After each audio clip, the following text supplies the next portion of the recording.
Abra comigo sua Bíblia, por favor, no livro de Lamentações de Jeremias. Lamentações de Jeremias, capítulo de número 3. Lamentações de Jeremias, capítulo 3, verso de número 19. Lembra-te da minha aflição e do meu andar errante, do absinto e da amargura. Minha alma continuamente se lembra disso e se abate dentro de mim. Eu me lembro, quando eu tinha 9, 10 anos, não sei ao certo a idade, mas era isso, em que eu estava jogando futebol com o meu primo, na casa da minha avó, que ficava atrás da casa da minha mãe, atrás da casa dos meus pais, e já era final de tarde, estava começando a anoitecer, e aí minha mãe me chama lá da casa dela, e ela dá um grito, e diz: filho, vem tomar banho. E eu, como toda criança, talvez você já tenha passado por isso, o que eu respondi? Já vou, mãe. Você já fez isso? Fazem isso para você hoje? Fazem, né? Já vou. Só que entre o já vou, mãe, e o efetivamente eu ir, eu continuei jogando futebol, tropecei na perna do meu primo, caí no chão e fraturei na verdade, o meu rádio esquerdo. E o braço ficou completamente torto. Eu fui levado para o hospital ortopédico, lá em Padre Miguel. Esse hospital existe até hoje. E o ortopedista, ele fez a redução da fratura, me lembro também até hoje, ele fez sem anestesia. Ele puxou o meu braço sem anestesia. Imagine, eu dava mais agudo que o Mateus dando falsete aqui. E ele puxou, e só que quando ele reduziu a fratura e foi colocar o gesso, o braço voltou a entortar. E ele engessou a si mesmo, com o braço torto. Depois de um mês, quando eu tirei o gesso, para minha surpresa, o braço estava fino, mais fino do que era, e completamente torto. Calcificou torto. E até hoje, meus irmãos, isso já tem 30 anos, até hoje, o meu braço é torto, e eu tenho um memorial eterno da minha desobediência à minha mãe. Até hoje eu tenho um memorial eterno do já vou, mãe. Já estou indo, mãe. Talvez isso cause temor para alguns, nunca mais digam já vou, mãe.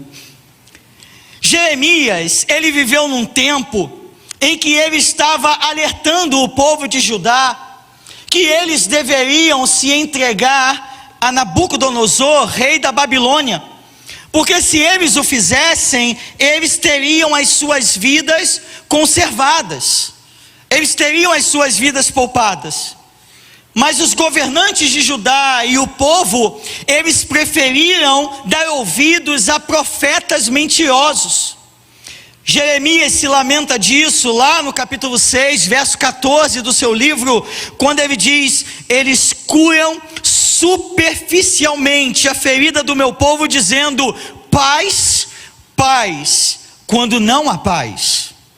No capítulo 28 do mesmo livro, nós podemos ver uma discussão que há entre Jeremias e o falso profeta Ananias, dentro da casa de Deus.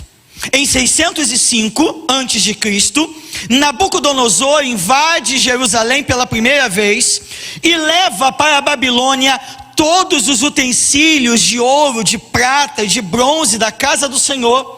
Leva também o rei Jeconias prisioneiro, leva nobres de famílias sacerdotais, dentre eles você conhece 4: Daniel, Misael, Ananias e Azarias. Estavam nessa leva que foram para a Babilônia em 605 a.C. Só que em Jerusalém, o profeta Ananias está profetizando na casa de Deus, dizendo que Deus restituiria dentro de 2 anos todos os utensílios que foram levados para a Babilônia, e que o rei Jeconias voltaria para Jerusalém. Jeremias ouve aquilo e ironicamente aplaude, dizendo que assim o Senhor o faça. Só que quando Jeremias está saindo, a Bíblia diz que a palavra do Senhor veio até ele, porque Ananias tinha quebrado um canzil de madeira, uma canga de madeira, que Jeremias usava ao redor do pescoço, como um ato profético de que Judá deveria se submeter a Nabucodonosor. Ananias pega aquela canga do pescoço de Jeremias e a despedaça. Jeremias sai, Deus manda a palavra, e Jeremias volta para a casa de Deus. Jeremias volta para o templo, e ele diz: Ananias, assim diz o Senhor, você quebrou um canzil de madeira, mas Deus vai colocar sobre Judá um canzil de ferro. Deus não te enviou, mas você fez com que esse povo confiasse em mentiras. Por isso, neste mesmo ano, você vai morrer. E 2 meses depois, Ananias morreu.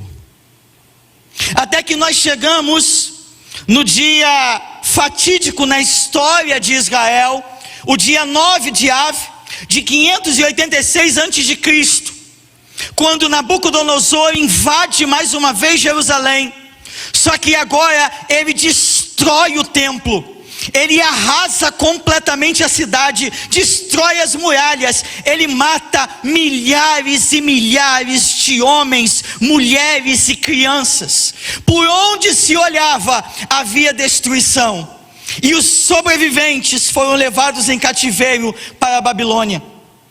Jeremias está lá, perdido o emprego, perdido algum negócio, um casamento. Talvez você tenha perdido as esperanças, como Jeremias perdeu. Talvez você tenha perdido tudo aquilo que você confiava. Talvez você, como Jeremias, tenha perdido até a confiança no Senhor. Veja comigo no capítulo 3, verso 8, você está com a sua Bíblia aberta. Ele diz assim: mesmo quando clamo e grito, ele fecha os ouvidos à minha oração. Veja o que o profeta está falando: eu clamo, eu estou gritando, mas parece que Deus não me ouve. Eu estou clamando, eu estou gritando, mas parece que Deus não está me ouvindo.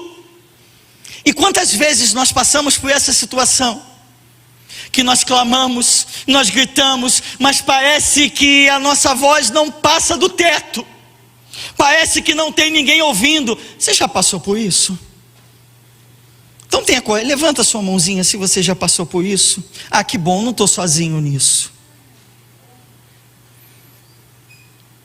E nós nos perguntamos, como Jeremias pergunta: onde o Senhor está?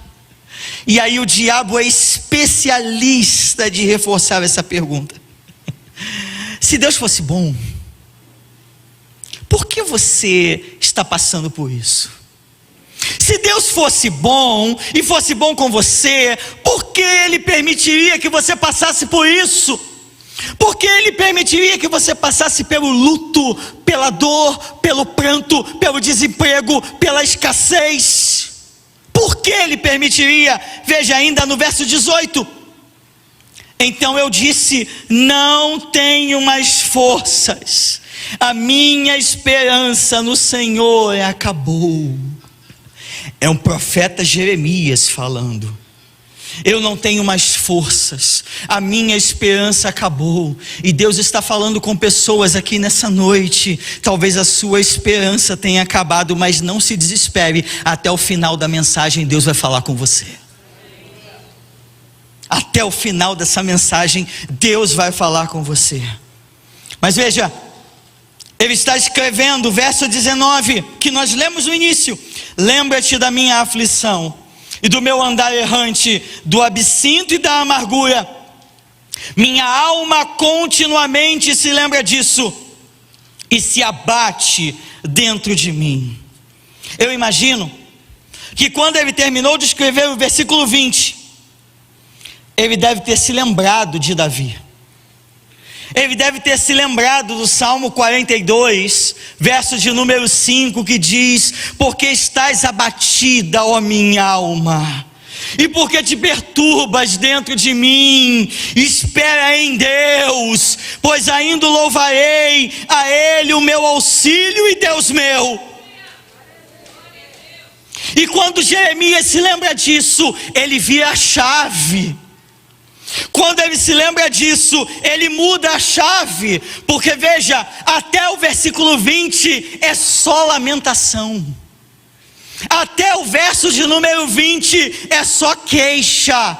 Até o verso de número 20 é só pranto, é só dor. Mas o verso 21 ele diz: quero trazer à memória o que pode me dar esperança. Ele muda a chave. Ele vê: não, eu não quero mais me lembrar da dor, eu não quero mais me lembrar do luto, eu não quero mais me lembrar do pranto. A partir de agora, eu quero trazer à minha memória aquilo que pode me dar esperança. E Deus te convida nessa noite a fazer a mesma coisa. Se até hoje, se até esse momento, você trouxe à sua memória o pranto, a dor, a luta, a escassez, Deus te chama nesse momento para trazer à sua memória aquilo que pode me dar esperança, aquilo que pode te dar esperança. Jeremias está dizendo: eu escolho, diga comigo, eu escolho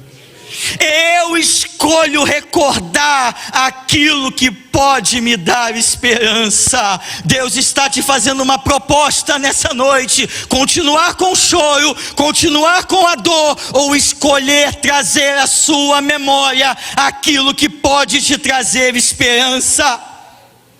E quando Jeremias opta por isso, ele muda a sua visão. E quando ele muda a visão, ele muda a sua perspectiva. E quando ele muda a sua perspectiva, ele muda a sua vida. É por isso que o tema da mensagem dessa noite é: mude a sua perspectiva e você vai mudar a sua vida. Mude a sua perspectiva, mude a sua visão e você vai mudar a sua vida. Deus está convidando a Igreja Batista Monte Oreb nessa noite a sair do lugar de lamento, a sair do lugar de dor e ir para o lugar de esperança. E ir para o lugar em que Deus vai te dar esperança. E Jeremias se recorda de 4 coisas. Diga comigo, 4 coisas. 4 coisas. Acompanhe comigo o verso de número 22. As misericórdias do Senhor são a causa de não sermos consumidos, porque as suas misericórdias não têm fim, renovam-se a cada manhã. A primeira coisa que Jeremias se recorda, diga comigo, as misericórdias de Deus. Diga comigo, a primeira coisa que Jeremias se recorda é das misericórdias do Senhor. Aleluia. Graça é bondade para aquele que não merece. Misericórdia é bondade para aquele que está sofrendo. Quando Salomão está consagrando o templo, lá em 2 Crônicas, capítulo 5, a partir do verso de número 13, quando ele traz os utensílios para dentro do templo, quando a arca da aliança é colocada no Santo dos Santos, os levitas, os filhos de Asaf, Emã e Jedutum, eles estão louvando a Deus. Eles começam a entoar em uníssono um cântico. E 2 Crônicas 5,13 diz qual é esse cântico: o Senhor é bom e a sua misericórdia dura para sempre. Você pode dizer isso: o Senhor é bom e a sua misericórdia dura para sempre. Você pode levantar a sua mão e dizer isso: o Senhor é bom e a sua misericórdia dura para sempre. Vai por tua conta. O Senhor é bom e a sua misericórdia dura para sempre. O Senhor é bom e a sua misericórdia dura para sempre. Quando eles começaram a louvar que Ele é bom e a sua misericórdia dura para sempre, o verso 14 diz que a casa de Deus se encheu da glória de Deus, de forma que os sacerdotes não puderam estar ali ministrando, porque a glória de Deus encheu a casa. 1 Coríntios 3,16 diz que nós somos a casa de Deus. Você é a casa de Deus, você é o lugar da habitação de Deus. Então, quando nós saímos do lugar de lamento, do lugar de pranto, do lugar de choro, para o lugar de louvor, a glória de Deus vai nos encher. O poder de Deus vai nos encher. É por isso que Paulo diz em Efésios capítulo 5, a partir do verso 18: e não se embriaguem com vinho, que isso leva à devassidão, mas deixem-se encher do Espírito. Como? Falando entre vós, com salmos, hinos e cânticos espirituais, cantando e louvando ao Senhor de coração, dando sempre graças por tudo ao nosso Deus e Pai, em nome de nosso Senhor e Salvador Jesus Cristo. Quando eu escolho louvar no lugar de murmurar, o Espírito vem, Ele me enche. Eu saio do lugar do pranto, eu saio do lugar de solidão e vou para o lugar de ser cheio do Espírito. Deus está te chamando nessa noite a sair do lugar de pranto e a ser cheio do Espírito a partir do louvor. Saia do lugar de lamentação. Você conhece gente assim? Que só vive se lamentando? Você já viu alguém que murmura ser cheio do Espírito? Você já viu alguém que só se lamenta ser cheio do Espírito? Mas em vez de louvar, em vez de murmurarmos, em vez de lamentarmos, Deus está nos convidando nessa noite, como falamos aqui: te louvarei, não importam as circunstâncias. Te louvarei, não importam as circunstâncias. Te louvarei, não importam as circunstâncias. Mas Jeremias diz mais. Ele diz que as misericórdias do Senhor são a causa de não sermos consumidos. Mas ele diz: as suas misericórdias não tem fim. Não tem fim. Paulo diz em Romanos 5:20: onde abundou o pecado, superabundou a graça. E eu vou parafrasear Paulo: onde abundou o sofrimento, superabundou a misericórdia de Deus. O seu sofrimento nunca vai se igualar ao tamanho da misericórdia de Deus, porque ela sempre será infinitamente mais abundante do que o seu sofrimento.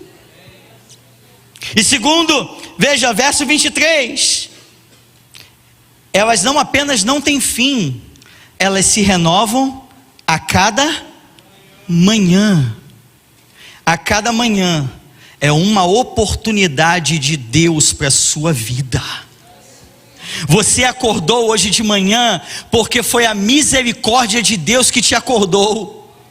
Você está aqui porque é a misericórdia de Deus que está te sustentando. E em nome de Jesus você vai acordar amanhã, porque será novamente a misericórdia de Deus que vai te acordar.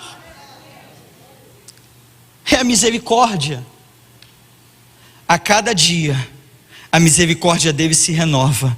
Você nunca vai esgotar a misericórdia dele. A cada dia é uma oportunidade dele para você. É por isso que o salmista diz no Salmo 30, verso 5: o choro pode durar uma noite, mas a alegria, ela vem pela manhã. O choro pode durar uma noite, mas a alegria ela vem pela manhã. Segunda coisa que Jeremias quer trazer à memória, versos de número 23 ainda. Grande é a sua fidelidade. A segunda coisa que Jeremias traz à sua memória é a fidelidade de Deus. Só que no hebraico, fidelidade significa estabilidade. Fidelidade é igual a estabilidade. E nós estamos vivendo mais do que em qualquer outro momento da história da humanidade. Nós estamos vivendo tempos de incertezas. O que é verdade hoje não é verdade amanhã. O remédio que funciona hoje não funciona mais amanhã. Neste mundo, nada é estável, nada é firme, não há nada em que você possa se apoiar, não há nada em que você possa depositar a sua confiança. Mas eu te trago boas notícias nessa noite. Fique calmo, porque acima, muito acima da instabilidade desse mundo, está a estabilidade de Deus.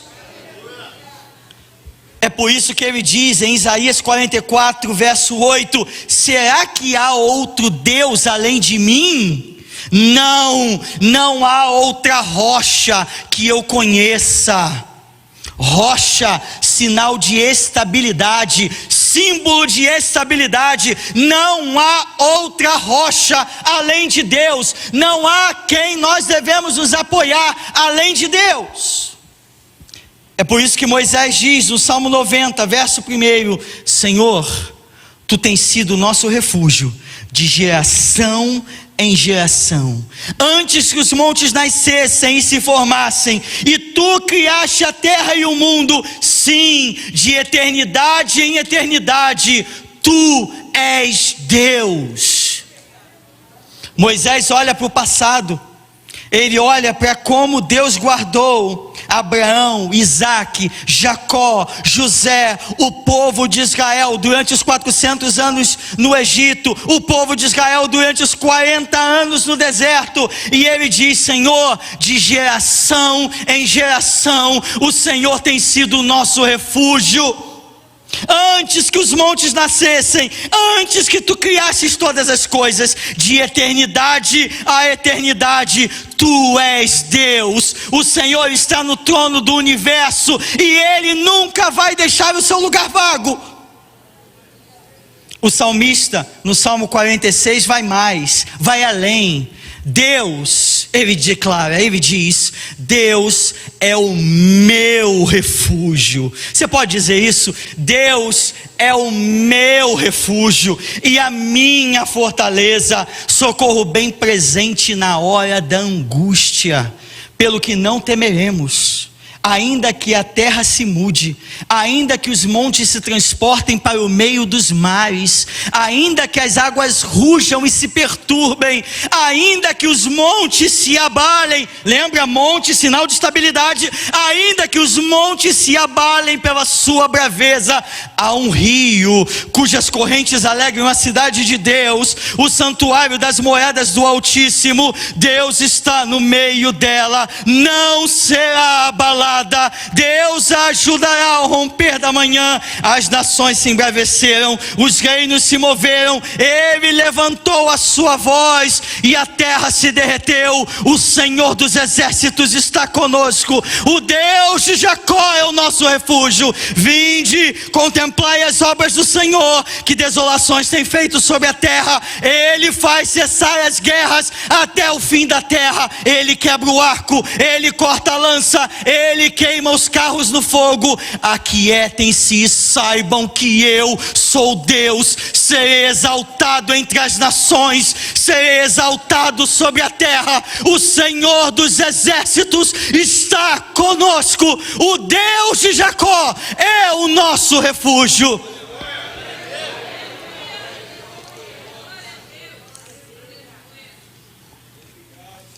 Você pode dizer isso? Ele é o meu refúgio. Ele é a minha fortaleza. Ah, você não precisa de pregador para glorificar a Deus. Você pode dizer isso para Ele. Você pode declarar o quanto você o ama. Você pode declarar o quanto você confia nele. Você pode dizer: Senhor, nessa situação que eu estou vivendo, eu escolho confiar em Ti. Eu escolho dizer que o Senhor é o meu refúgio. Eu escolho dizer que o Senhor é a minha fortaleza. Eu escolho dizer que o Senhor é socorro bem presente na hora da angústia. Verso 24. Terceira coisa que Jeremias se recordou. A minha... que está escrito? Você está comigo, amém? Então me ajuda. A minha porção é o Senhor, diz a minha alma, portanto esperarei nele. Jeremias era de família sacerdotal, e como tal, ele não tinha recebido herança. Ele não tinha recebido propriedades, ele não tinha recebido bens, nenhum levita tinha recebido bens. Eles viviam das ofertas e dos sacrifícios do povo. Mas quando ele diz: a minha porção é o Senhor, ele está dizendo: Deus é suficiente para mim. Ele está dizendo: eu não preciso de mais nada, Deus é suficiente para mim. Ele se recorda: Deus é suficiente para mim. Você pode dizer isso? Deus é suficiente para mim. E deixa eu te falar uma coisa: as respostas para as suas questões, para os seus problemas, para as suas dificuldades, não estão em você. Vou te dar uma má notícia, já te dei. As respostas para os seus problemas, para as suas dificuldades, para as suas questões, não estão em você. Existem dois pensamentos que têm invadido o meio evangélico, o meio gospel nos últimos anos. Duas pragas que precisam ser corrigidas, e eu precisaria de uma mensagem inteira, mas vou pincelar agora. A primeira praga, dizem assim, você já deve ter ouvido: siga o seu coração. O que importa é você ser feliz. Se você seguir o seu coração, tudo certo. Já ouviu isso? Já ouviu alguém falar isso? Já ouviu alguém dizer isso? Siga o seu coração. Isso tem invadido a igreja. Só que Jeremias 17:9 diz: enganoso é o coração, mais do que todas as coisas, e desesperadamente corrupto. Quem poderá entendê-lo? Jeremias está dizendo: o coração não é corrupto. O coração é desesperadamente corrupto. E ele diz mais, algo mais assustador ainda: quem pode entendê-lo?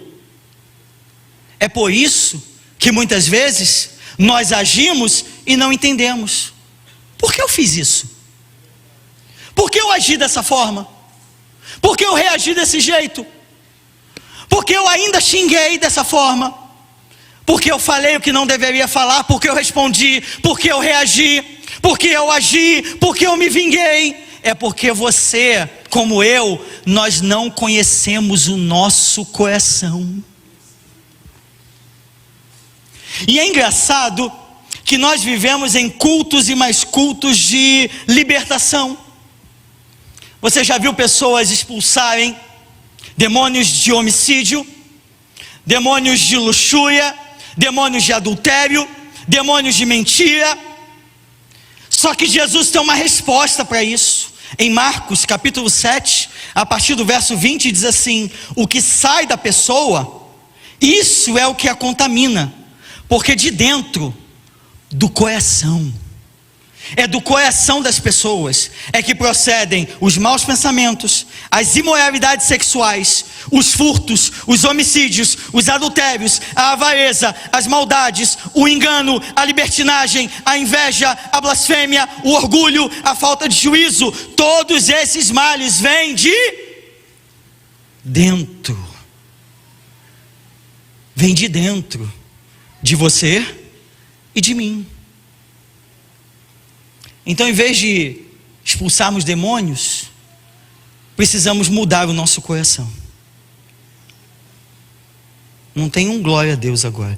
Precisamos mudar o nosso coração. Precisamos submeter a nossa vida completamente a Ele. Ele é suficiente. Ele é suficiente. Ele é suficiente.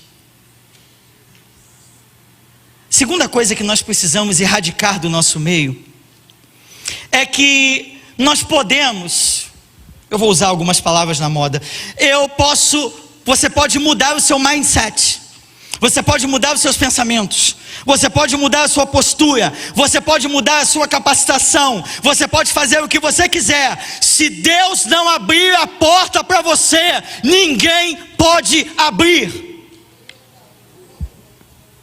Se Deus não agir em teu favor, ninguém pode agir. O Salmo 127, versos 1 e 2 diz: se o Senhor não edificar a casa, em vão trabalham os que a edificam. Se o Senhor não guardar a cidade, em vão vigia a sentinela. Será inútil levantar de madrugada, dormir tarde, comer o pão que conseguiram com tanto esforço, porque aos seus amados Ele dá enquanto eles dormem. Dormem. A resposta para os seus problemas não está em você. Se você mudar o seu mindset, isso não vai abrir portas para você. É Deus que está no controle de todas as coisas. É Deus que está no controle de todas as coisas. 1 Samuel 2, 6 e 7 diz: o Senhor é quem tira a vida e Ele a dá. Ele faz descer a sepultura e faz subir. O Senhor empobrece e enriquece, humilha e também exalta. É Deus quem faz, é Deus quem tira, é Deus quem dá, é Deus quem cura, é Deus quem mata, é Deus quem humilha, é Deus quem exalta, e não você. E não o que você faz, e não o que você deixa de fazer. Ele tem o controle sobre todas as coisas. Tudo acontece no tempo dele, da forma dele e na vontade dele. No tempo, da forma e na vontade dele. Apocalipse 3:7 diz ao anjo da igreja em Filadélfia: escreva, essas coisas diz o santo, o verdadeiro, aquele que tem a chave de Davi, aquele que abre e ninguém fecha, aquele que fecha e ninguém abre.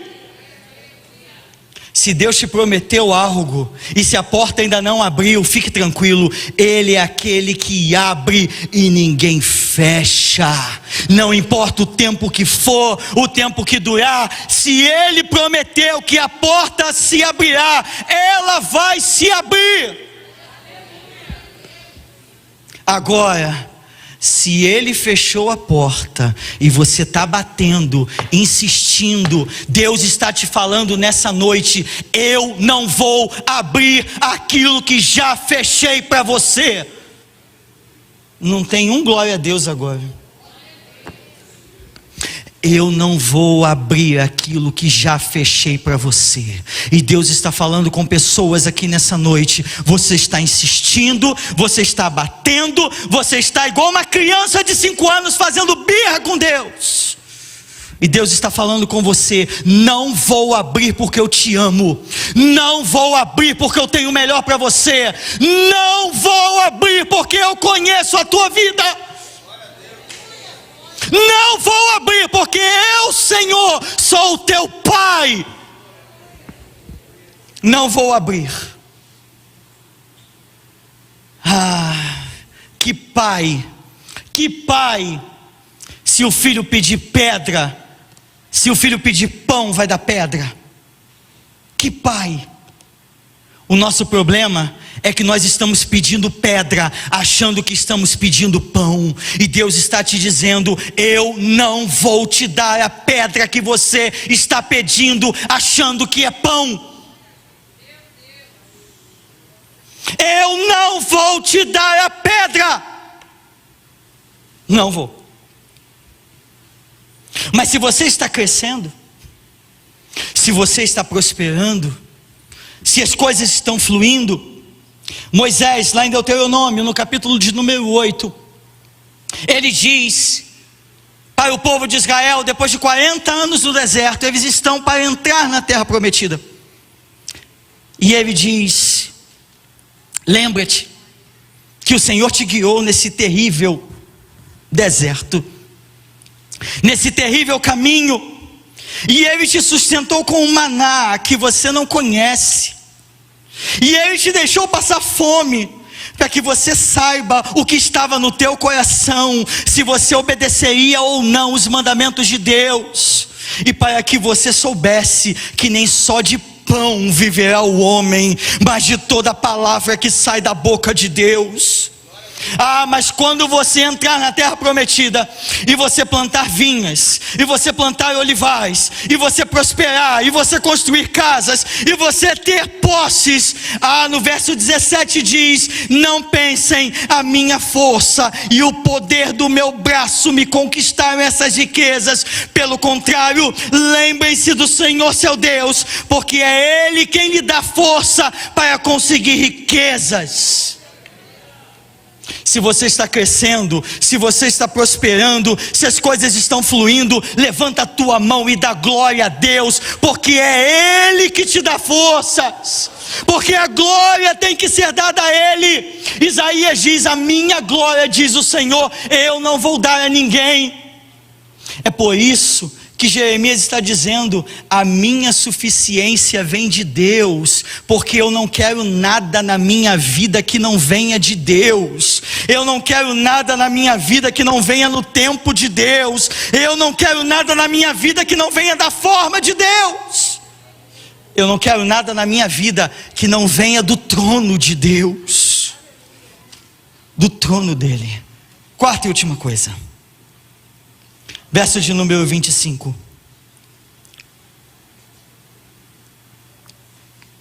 Você está aí? Você está aí? Amém. Verso 25 diz: o Senhor é... Deixa eu ver se você está aí. O Senhor é bom para os que esperam nele. O Senhor é bom. Paulo diz em Romanos 8:28, porque sabemos, diga comigo, sabemos que todas as coisas cooperam para o bem daqueles que amam a Deus, daqueles que são chamados pelo seu propósito. Paulo no verso 28 está falando de presente. Sabemos que todas as coisas cooperam agora, estão cooperando agora, 1º de agosto de 2021, mas Paulo no verso de número 29 diz: porque aqueles que de antemão conheceu, também os predestinou para serem conforme a imagem de seu Filho, a fim de que ele seja o primogênito dentre muitos irmãos. E no verso de número 30, ele diz: porque aos que predestinou, a este chamou, e aos que chamou, a esse justificou, aos que justificou, a esses também glorificou. No verso de número 29, Paulo olha para a eternidade passada e diz: Deus fez bem para o seu povo. No verso de número 30, veja, você já está com o seu corpinho glorificado? Está com o seu corpinho glorificado? Não, a única coisa, Mateus, é que eu estou com o corpinho gordificado, mas glorificado ainda não. Glorificado ainda não. Mas por que Paulo diz glorificou? Porque Paulo usa o passado para falar de algo que ainda vai acontecer, porque isso é uma certeza profética. Paulo olha para a eternidade futura e diz: isso vai acontecer. Deus é bom para o povo de eternidade a eternidade. Deus é bom em todas as eras para o seu povo. É por isso que ele pode dizer: se Deus é bom na eternidade passada, se Deus é bom na eternidade futura, Deus é bom hoje para mim. Deus é bom hoje para mim. Deus é bom hoje para mim. É por isso que ele pode dizer, a partir do verso 31, que diremos, pois, à vista dessas coisas? Se Deus é por nós, quem será contra nós? Porque aquele que nem mesmo o seu próprio filho poupou, antes o entregou por nós, como não nos dará com ele todas as coisas? Quem intentará acusação contra os eleitos de Deus? É Deus quem os justifica. Ou quem os condenará? Pois foi Cristo quem morreu, o qual ressuscitou e está à direita de Deus e também intercede por nós.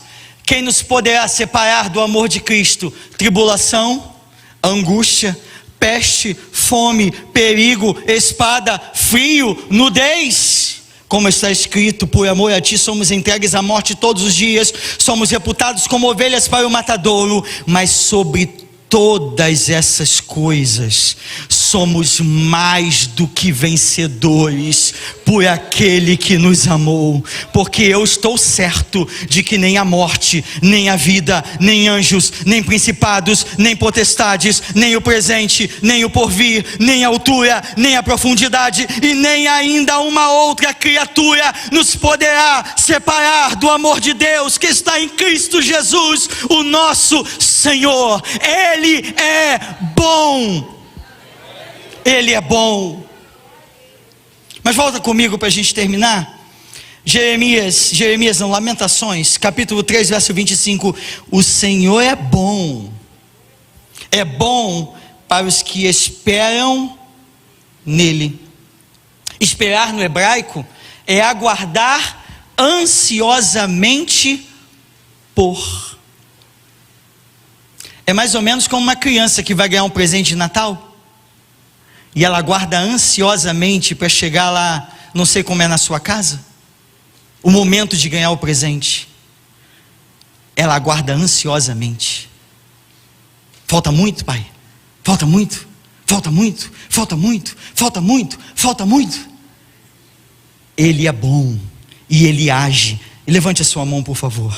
Aqueles que aguardam ansiosamente pelo agir de Deus verão em breve o agir de Deus sobre a tua vida. Verão o agir de Deus sobre a tua casa. Verão o agir de Deus sobre a tua família. Mas não apenas Ele é bom para os que esperam nele, Ele é bom para aqueles que o buscam. Buscar no hebraico, procurar com cuidado. Deixa eu te contar algo que acontece lá em casa, eu termino com isso. Deve acontecer na sua casa também. Mulher, perdoe seu marido, por favor. Não brigue com ele agora. Não brigue. Minha esposa chega para mim e diz assim: busca tal coisa que está em cima do trocador, da cômoda do bebê. Vá lá e busca tal coisa para mim. E eu vou lá na maior boa vontade, irmã Ângela. Eu juro que eu vou. Eu vou lá. E eu olho para a cômoda. Eu olho de novo. Eu procuro, eu vejo. E eu não acho. Acontece na tua casa? É só comigo? Então tá bom. Aí eu grito lá de cima: tá lá não. Vem outro lá de baixo: tá sim. Tá não. Tá sim. Quer apostar? Aí eu vou lá de cima, né? A confiança vai embora, né? 10 centavos. Aí a pessoa sobe. e o negócio brota do nada. Sabe aquela coisa de desenho animado? Bluf! Quando eu chego, bluf! E quando eu saio, bluf! E o negócio brota do nada. E aparece aqui. E ainda fala, se fosse uma cobra, te picava. Eu toda hora, se fosse uma cobra, te picava. Ainda bem que não é, né? Salmo 34, verso 10, diz que os leõezinhos passam necessidade e sentem fome, porém, aos que buscam ao Senhor, bem nenhum lhes falta.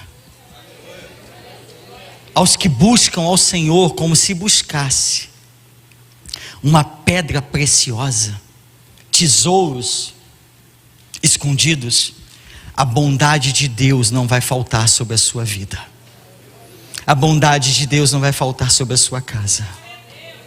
Feche seus olhos, por favor.